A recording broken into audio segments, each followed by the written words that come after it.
dimulai. Walaupun sebentar lagi di acara yang dimulai. Assalamualaikum warahmatullahi wabarakatuh.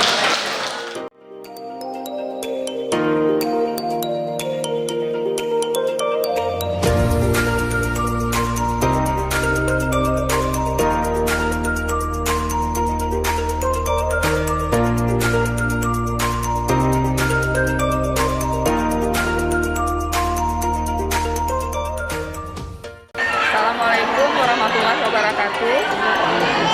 Hari ini Dharma Wanita Persatuan Bapeda Aceh melaksanakan lomba mewarnai tingkat PAUD, TK, dan SD untuk kalangan ASN dan tenaga kontrak Lingkup Bapeda Aceh dalam rangka Hari Ulang Tahun Dharma Wanita Persatuan ke-22 tahun 2021.